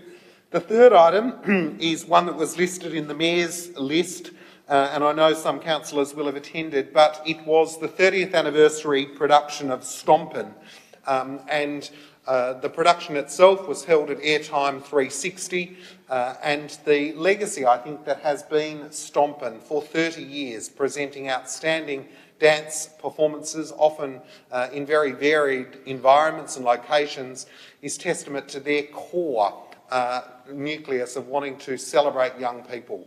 And we know that lots of those young people from Stompin' events have gone on to great things in our community and further afield. So I wanted to share that with you. Wanted to also share, Acting CEO, that it was a real pleasure to drop into the Tasmanian Science and Engineering Bridge Building Challenge. And the reason that I reference this is that we had one of our staff members, Erica, who was mentoring the 5 teams who were part of that. So I can imagine that all of those budding engineers must have been certainly inspired by another go-getter in our Erica. So if you could pass on our congratulations to her. The fifth one, very quickly, that I wanted to mention was something that I think Councillor Dawkins and others will be very impressed by. That is that Tourism Visit Northern Tasmania are going to be working very closely with a consultant. They've been selected as one of 10 sites around the country to look at accessibility in the tourism sector. And our site, Northern Tasmania, will be examined and interrogated in terms of the accessibility of our tourism offerings. It was great to have Erin Duffy from Just Like Jack and others with lived experience at that forum, which is a precursor to the consultation that's going to take place. And finally, Acting CEO wanted to reference the Festival of Football with our, what I'm sure will become our adopted team, the Western United Club, who were here, who had much to say about the state of the stadium. Very positive comments about the stadium, and it was great. I know the Mayor attended on Saturday, and I'm sure other councillors did, and I attended on Tuesday. It was great to see crowds in attendance. It was great to see the women's teams competing, but importantly, great to see the pathways further celebrated by the number of young people that were involved through lots of the activation events. So I'm sure you will pass on to the stadium team the great commendation that Western United provided with regard to the playing surface and the stadium. All right. Having finished item 12 and 13, what say we go to item 14, Organisational Service Network 14.1, Draft Proposed Annual Plan Statutory Estimates, moved by Councillor Soward, seconded by Councillor Harris. Do you wish to speak, Councillor Soward? Thanks very much, Deputy. Just very briefly. The matter before us today allows the process of the release of the draft annual plan and the proposed statutory estimates, as it explains in the item there.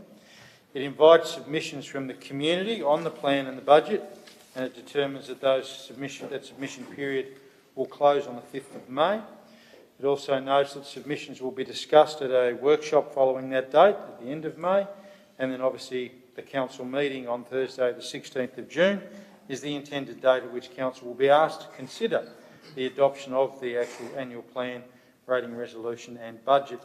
The reason, Deputy, I've just gone through that is that I guess today is, I hesitate to say the start of the process, because as our staff and councillors know, the budget process is something that basically runs all year. And I think that that's really important that people understand that what is contained in the documents today that are before us has been the result of a significant amount of work over time, where, and I also hasten to add, Deputy, that councillors and officers, members of the community have already had opportunity and have had opportunity and contributed to what's before us today. So this is a really, really important part of the process, the consultative process that we go through each year. As part of that consultative process, Deputy, I just want to highlight a couple of things, and it's great to see in the lead up to the item being before us today that the media are playing a positive and solid part in that. There was an excellent interview, which I'm sure many heard on the radio this morning on ABC Radio with Belinda King and the Mayor, talking about the item that's on the agenda today, which was great. And also Alison Folletta from the Examiner, who I think is here today, had an excellent article as well, where parts of the budget are highlighted and critically inviting members of the community to have their say and share their suggestions. And I think that that's a wonderful idea. They do have all year to do that through councillors, through a whole range of mechanisms, but now that the budget's all together, Deputy, that opportunity is there. One of the things I want to say, just tying up my remarks before I sit down, one of the things I guess I know we were all hoping for is some really good feedback, but one of the things I'm personally hoping for, Deputy, is constructive, well-informed, good conversation about what this budget contains. And to that end, as I referenced the Examiner article, which is out there and highlighting, I think the headline, Deputy, was something like $18.2 million in capital works. Significant amount of money in a budget.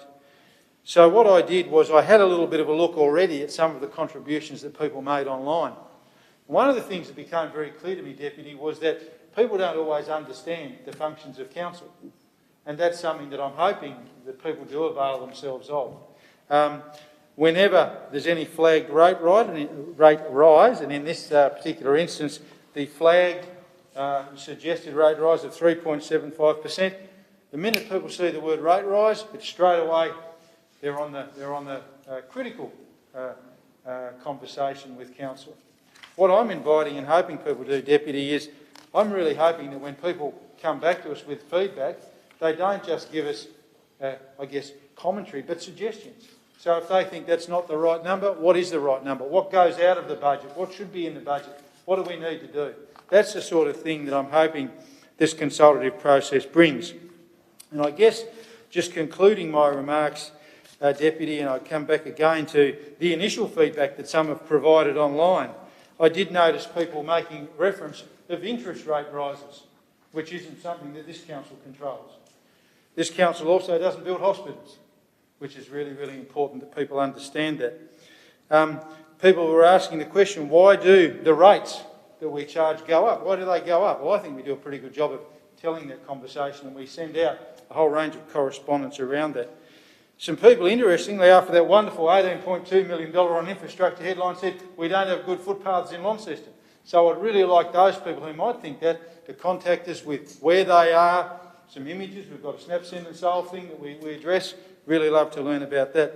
In conclusion, Deputy, just as I finish off, and I come back to that 3.75% flag rate rise, I really hope that we have some really mature debate about that as a community, as a council. And I say that because it's an election year. It's very easy to stand up at this table and say, oh no, we shouldn't have a rate rise, it should be zero. But just some facts I want to share, Deputy, and I say facts, not Facebook facts, but facts from places like the Reserve Bank, who are a pretty noteworthy body. The Reserve Bank, Deputy, note in their February 2022 report that the CPI is up 3.5% over the course of the year. That was in their February report, which is really important.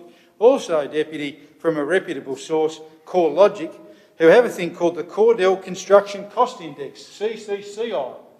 And they actually look at construction costs. And they know, Deputy, that residential construction costs have risen 9% in the last year. Why is this important in our discussion today? It's important, Deputy, because when we increase rates, we don't do that with that money in our council pockets. We do it because our costs have increased. That's time. Could I have a slight extension, please? Slight extension moved by Councillor Harris, seconded by Councillor Cox. All those in favour raise their hand for a slight extension. That is carried. Please continue. Thank you very much, Deputy. And the reason I flagged that, Deputy, as I said, is that when council does stuff which people want us to do, they want us to build things, fix roads. I already told you that. It's already on the online commentary already. Those costs are borne by us. We need to secure materials and labour and those sorts of things. And as people know in this chamber, and I know Councillor Spencer, I know as a tradesperson and others who are connected vicariously or otherwise with the building industry know that stuff's got dearer. And that stuff is a cost to council.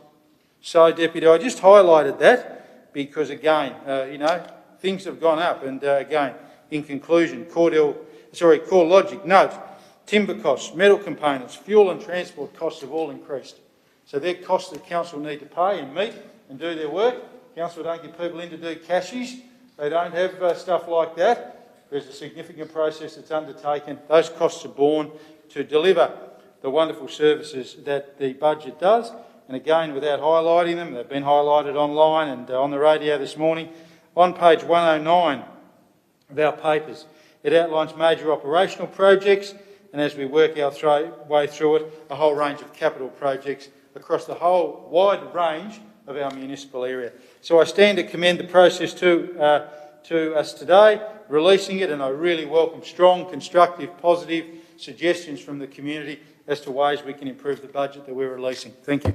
Thank you, Councillor Soward. Seconder, Councillor Harris. I'll be brief. Thank you, Councillor Soward. He covered off all of my points, with the one exception that when we look at a 3.75% rate rise, it is our one opportunity to raise the rates for this next year. Just looking at an index that the Councillor Soward didn't quote, Coles supermarket prices went up 3.8% in 1 quarter to the end of March this year, where Woolworths went up 4.3% in the quarter. So that means 16%, or somewhere between 13 to 16% for those two things on foodstuffs alone. Now, all of us do have to eat. It will put pressure on wages, and this is our one opportunity at 3.75%. And I do think that people should, well, they're never happy about an increase. They should be probably happy it's not 16%, as we seem to be getting from our local supermarket providers. There is $700,000 for footpath reconstruction in the general capital grants. So, as Councillor Soward said, if you have a footpath, you can either lodge it through Snap Send Solve, or in fact, you can come back just to send us an email suggesting it. I'm sure we already have a priority list, but there is nothing like the eyes of the community to tell us things that we don't know. So I do encourage all to do that. Councillor Soward has covered off everything else. It is the start of a process. Councillor Spencer. Thanks, Deputy. Yeah, I stood on council to say keep rates below CPI. Now, Hobart rates at CPI has been around 4% for the last 12 months, which we are below. So I just hope this happens when CPI in the state is 2%, we keep our rates within that vicinity. Because 3.75, I know it's a lot of money, people are not getting 3.75% in their wage rises, but in this instance, because the CPI in Hobart's over 4%, I'll fully support it. I've got a couple of questions about the 2.6 million for the flood levy. Will that be yearly, or is it just one of a kind for the next 5 years? And the second question is, we've got vehicle sales of $64,000 for 22-23, which does not seem like we're selling many vehicles, or we're giving them away. So I'd like to know how many vehicles we're selling for $64,000, and why we're probably not sending them to the Hobart options like Taswater does. So that's a question I'd like answered. Thank you. Thank you, Councillor Spencer. Acting General Manager, Nathan. Thanks for the question, Councillor Spencer. Certainly with the vehicles, we sell them at their written down value. So by the time they're depreciated over the years, many of them are only worth a couple of $1,000s. So we are using them for several years, and we aren't selling them at a premium or anything like that. They are at the end of their useful life in most cases. And your question about the flood levies, that was listed in the capital projects, was it?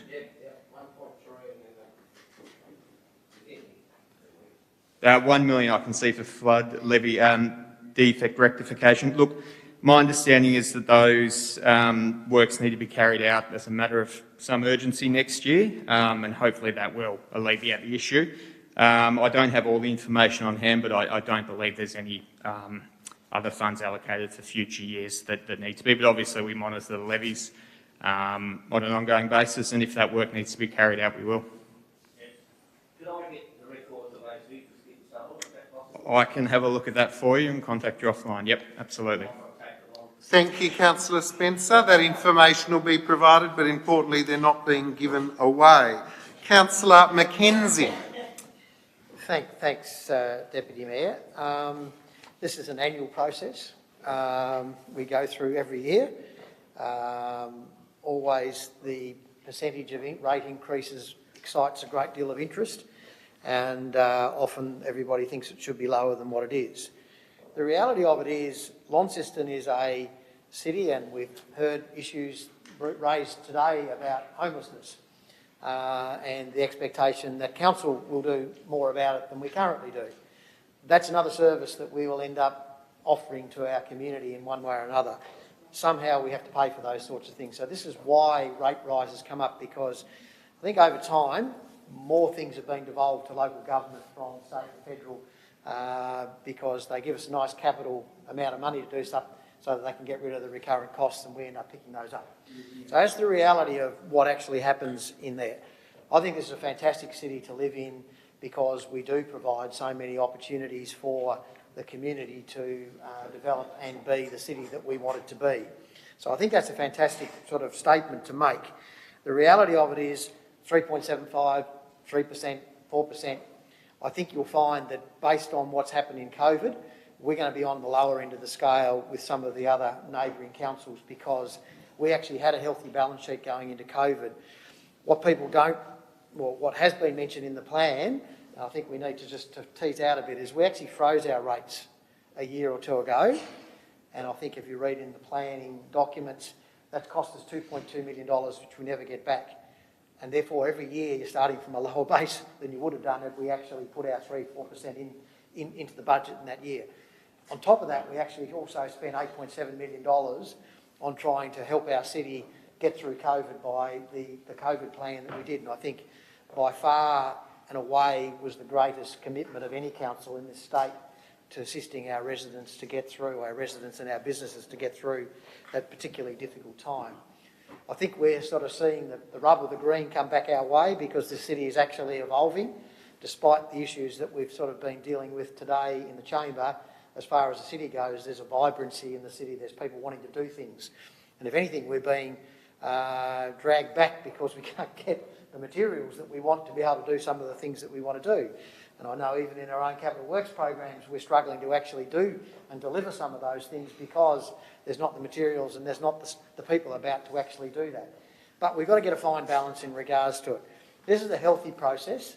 The budget's gone out, and I know people, as Councillor Soward has made comment about, will focus in on a particular thing which actually interests them. This is a holistic budget which is trying to deal with all of the things that are going on in and around Launceston. Certainly where there are structural things that we don't do as well as we would like to do, and they come back to us in the budget, we get a chance to reflect on that before we actually vote on it. So that's what's healthy about this, is we get the community of interest to come back and tell us what they think about it. I often think, oh, is the timing, 2 weeks, is that enough? But at the end of the day, it's probably a bit over 2 weeks because it's been out in the public arena since last Friday probably. Probably before that, Thursday maybe.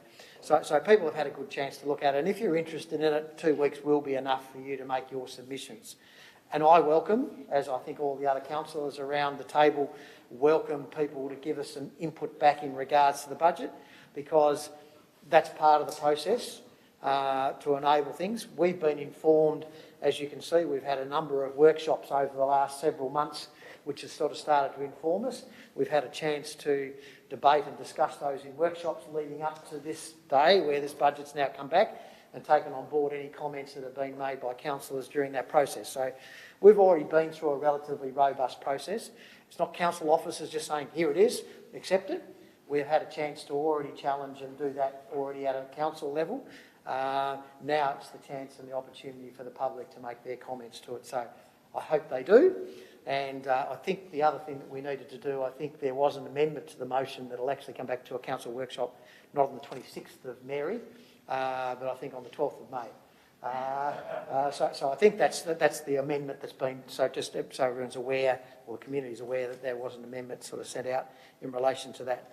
So I think that all we now sit back and let's see what comes back from our community. Thank you, Councillor Mackenzie. Councillor Walker. Thank you, Deputy Mayor. And there's something in this for everyone, really, isn't there? That you can go through the list and go, oh, that's good that they're spending money on that, or what on earth are they doing here? Why are they wasting money on that? Now, that's what I'd like to see. I know other councillors have spoken about that response from people, but rather than sit back and wait to see what that response is, I'd really like to encourage people to open this agenda and have a look at it and go through it with a fine-tooth comb. Now is your opportunity. If we're talking about a 3.75% rate rise, of course there are reasons for it. The council is clawing back some of the ground that was lost because of a rate freeze.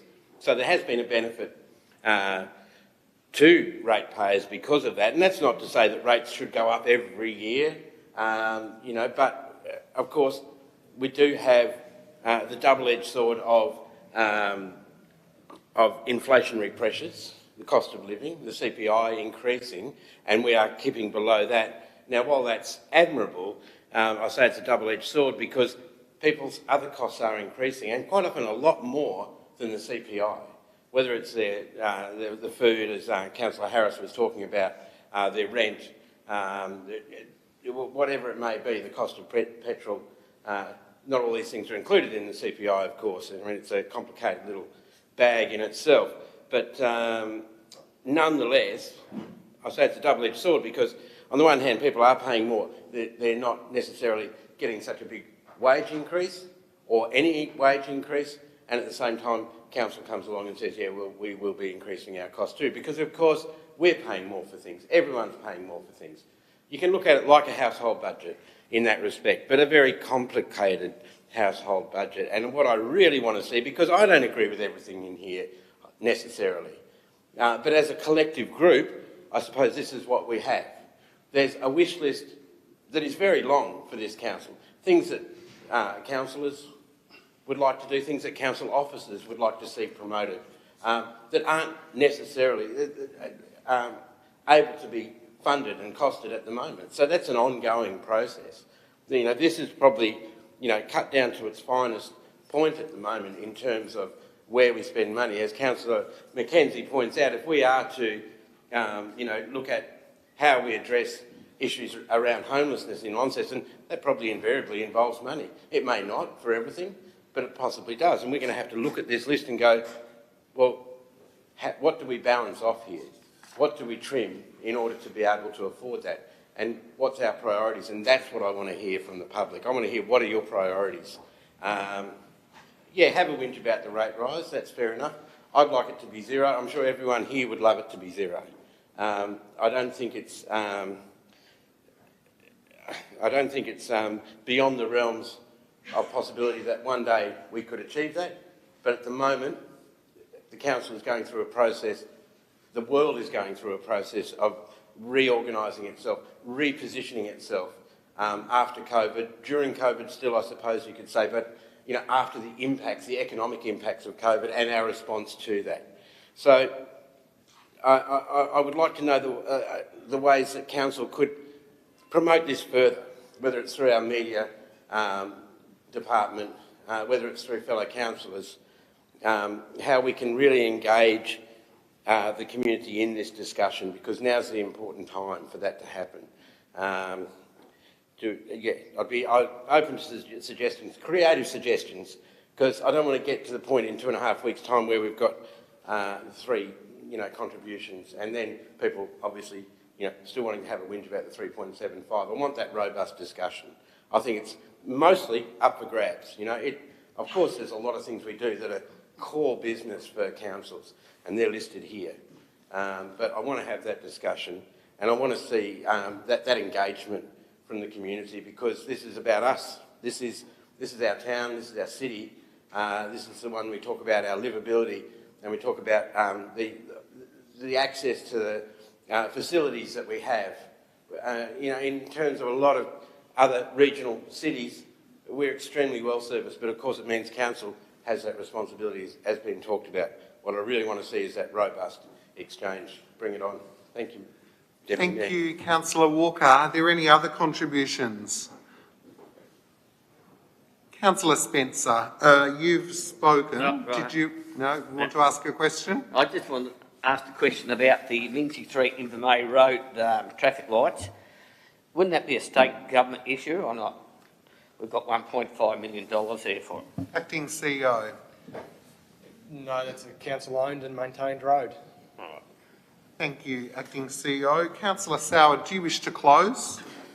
Just very briefly, thank you very much, Deputy, and thank you very much to everyone who spoke, with a great deal of depth on this. It's obviously the most important thing we do each year, the budget, and I guess to tie my remarks up from introducing the item, I really, really hope that people come back to us with some feedback, but constructive feedback, and if there's things that they're not happy with that should be in there, please suggest those. Suggest how they might be paid for. If you want lots of extra stuff in the budget, look at where that money might come from. But I really look forward, Deputy, into getting that feedback and obviously following that up at the workshop and then obviously presenting that back at a council meeting in June. Thank you very much. Thank you, Councillor Sauer. And as Councillor Mackenzie said, in terms of transparency, point 4, the date has changed from the 26th through to the 12th of May. Let's put the motion. All those in favour raise their hand. Those against? That is all councillors present and the motion is carried. Let's move to item 14.2. Someone to move item 14.2, fees and charges. Thank you, Councillor Mackenzie. Councillor Harris. Councillor Mackenzie, do you wish to speak to the item? I do, and I think that for anybody who's interested, probably rather than reading through all the numbers, you need to go to page 174 and 175 where the principles of the rates of the fees are set out, and basically everything's based around a 3% increase in general across things which will be up or down depending on the micro nature of the size of a 10-cent coin on a particular rate increase, which might make it slightly more or slightly less depending on the issue. I think also it's also important to note there have been some specific comments in regard to waste charges, which reflects the fact that the state levy is now being brought into account, which means effectively a $12.50 per tonne increase when you take out the regional levy that's previously been in there.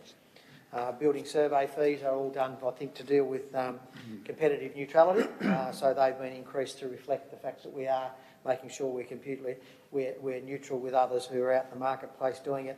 And there's been some specific things in regard to environmental health, place of assembly licences and things like that, particularly given, I guess, the requirements now coming through via COVID and the needs for our environmental health officers to do more work. There's some specific commentary regarding parking in Queen Victoria Museum and Art Gallery. So I just commend those to people to look at. Otherwise, I believe everything else seems to meet the 3% criteria. Thank you. Councillor Harris, the seconder, would you like to speak to the motion? Nothing further to add on that. Any further contributions to 14.2, page 157? There being none, Councillor Mackenzie, do you wish to say anything further in closing?